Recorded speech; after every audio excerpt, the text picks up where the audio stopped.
When you sign one of the best young wingers in the world, you'd expect a return sort of as soon as possible, right? However, that isn't what happened when Manchester United signed Jadon Sancho.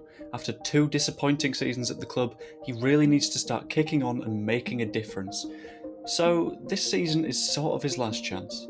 Take a look at how Jadon Sancho can really push his way into the Manchester United team and what fans can expect this year. Now, Sancho joined the club after a 2-year transfer saga with Borussia Dortmund. He came in for a massive fee, and frankly, it's weird that Manchester United paid that much money.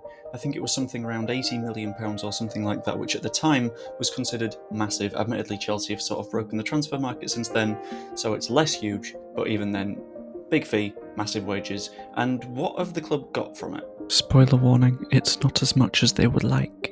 In his 2 seasons at the club, Jadon Sancho has gotten 15 goal involvements, including something like 9 goals and 6 assists, which isn't too bad if he's had lots of extended runs out of the team and he's not had too many appearances, but he's played 55 matches for the club.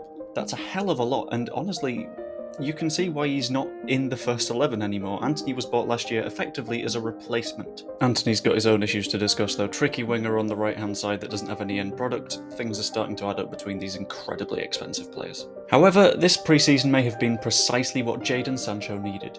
He's been playing under Erik as a sort of false 9, dropping in a little bit and creating chances, admittedly not getting on the end of many of them, but that's not his job if he's playing as a false 9. That's the job of Antony and Rashford on the wings, bombing forward and seeing if they can make a difference.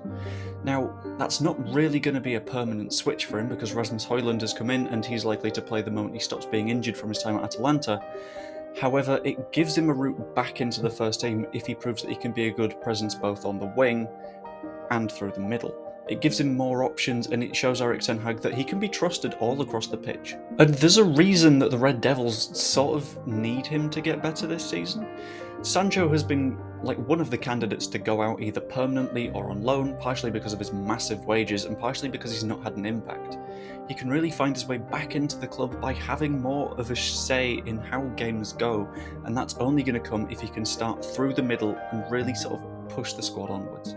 Now, with Anthony Martial back from injury and Rasmus Højlund waiting in the wings, he's not going to get many minutes to do that, so he really needs to push his way forwards right now. In all likelihood, he might come on as a sub sometimes, but every single time he comes on the pitch, he needs to have a visible impact.